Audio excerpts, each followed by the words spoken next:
1045 The Team. We now go live to spring training. Wally Matthews is down there covering the Yankees. He actually just left the clubhouse a little while ago. You can follow him on Twitter at ESPN NY Yankees. Wally, you wrote that A-Rod's no Cinderella, but everybody's kind of treating him that way. What's your takeaway on A-Rod so far this spring training?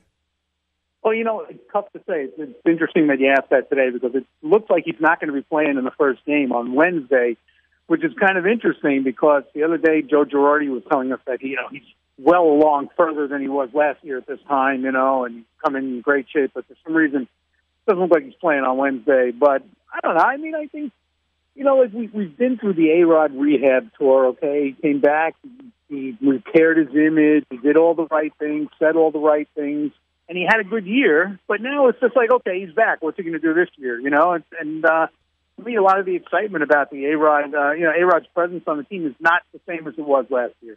There's just absolutely no way he can do what he did last year, right? Well, if you had asked me a year ago, can he hit 33 home runs, I would say absolutely no way. So, I'm really reluctant to make a prediction on this guy because it seems like you never know what he's going to do. I would, if I were a betting man, and sometimes I am, I would bet against it. But, if he hits 30 home runs, would anybody be shocked? Yes and no. That's the worst part. Yeah. Wally, Nathan Eovaldi misses some time with tightness in his groin. Last year he has the arm injury. Do we have anything to be worried about with his health going forward? Well, they say no. Girardi says no. Cashman says no. Eovaldi says no. But the way injuries go. They're always nothing until there's something, Right. They're always, it's a minor thing, it won't be a problem. And then, if we come back here, they're off tomorrow. The Yankees aren't working out tomorrow.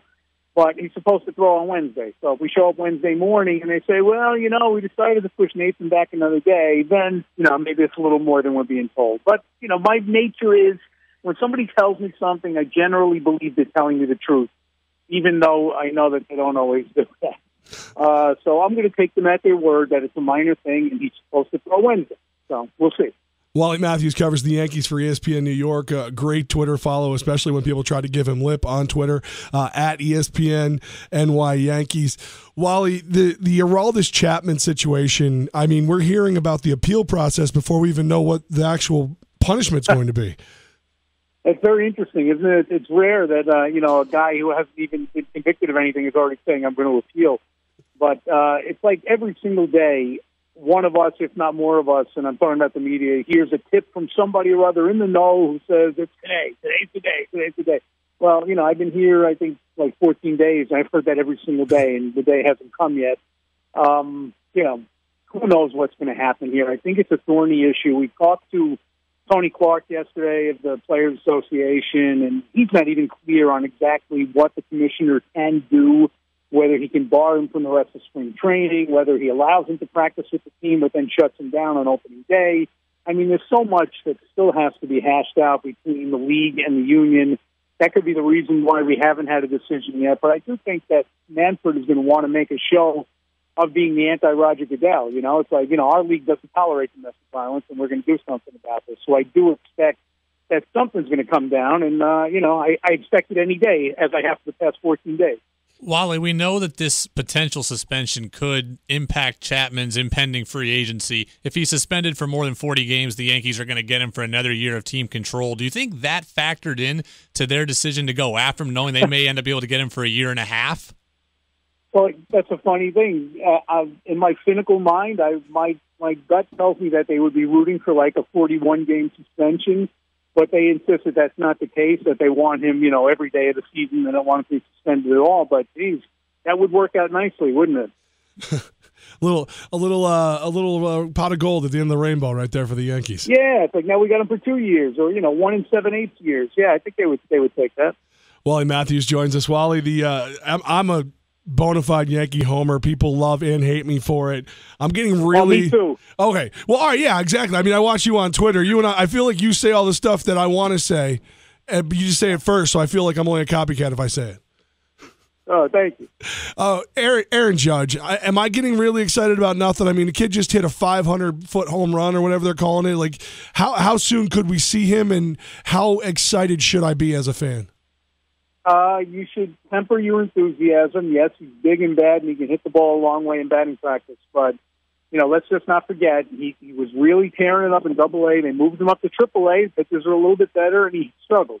I don't remember what he hit off the top of my head, like 226 or something in Triple-A. Pitching gets a little tougher as you move up. He had a really good spring here, too, so which is why, the veterans will tell you don't believe anything you see in spring training. I'm not saying he won't be something. I'm just saying, he's not going to make the team, I don't think. And, even if he hits, 22 home runs between now and April 1st, I think they're going to send him down to AAA to see how he does against that pitching again, because the sample that they've seen already, tells him he needs a little bit more work. But, yeah, in the future, you should be excited about him because he's got power. That's something you can't teach. You can't teach a guy to be 6'8" and 265 or whatever he is. Wally, Starlin Castro, I'm on record as saying I don't love that move. He's pretty average defensively. He doesn't run as much as he used to earlier in his career. How does he look, and should I change my tune on that move? He's a super nice guy, I'll tell you that much. That's good. I like that. I'll start with that. Now, I'll tell you something else. I agree with you to an extent that I think Adam Warren is the guy that they're going to miss. I don't think it's an easy guy to replace. In fact, I had a talk with none other than Reggie Jackson about this today, and he said, that's a special kid. He was willing to do anything. He never, he accepted whatever role they gave him. You don't find too many guys like that. Now, Starlin Castro, obviously they're looking to replace Robinson Cano for 3 years now, and they haven't been able to do it. He's a good player. Wasn't a great player last year. Got benched, at one point in favor of Addison Russell in Chicago at shortstop, and then he came back as a second baseman. He's only played 38 games there. He's basically still learning that position, and he's admitted that. He's not going to give you the power Stephen Drew did. I know Stephen Drew is a national punchline, or at least a New York punchline, but he did hit 17 homers, left-handed hitter in Yankee Stadium. This guy's a right-handed hitter, and I don't think you can get the same power numbers out of him, but I think he's going to be a good player. Is he going to make you forget Cano? No. Wally Matthews covers the Yankees for ESPN. He joins us here on 104.5 The Team. Did the move to bring Castro in just kind of put the final nail in Rob Snyder's coffin as a New York Yankee?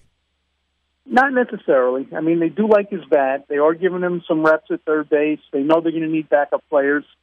Headley has back problems and other things that, could possibly send him to the bench at some point, so they do need a backup third baseman. I think Snyder has a future, his immediate future is as a backup to one of those guys, to Castro or Headley, and maybe down the road, if his defense improves, the Yankees will take a closer look at him as a starter. But I do think he has some kind of upside here as a backup player. All right, Wally, is the most exciting part of spring training so far the raccoon that broke in and started a ruckus? Certainly the most entertaining part. And by the way, he's still at large, because when I got here this morning, I swear to God, they were setting traps for him, hoping to get him off the premises. He's apparently taken up refuge under a walkway that's right outside the stadium, and they don't want him here, man. Especially from Wednesday, you have to pay to get in, and the raccoon's in for nothing. I heard he had StubHub tickets. I didn't know he actually just snuck in. Printed them at home, and they want him out, man. They don't want him sitting next to a raccoon that pays full price. Wally Matthews, follow him on Twitter at ESPN NY Yankees. Wally, thanks so much, man. We appreciate your time. We know you're busy and enjoying the Floridian life right now. Haven't enjoyed anything as much as this yet, guys. Oh, well, thank you very much, sir. Talk to you later. You got it. Later, Wally.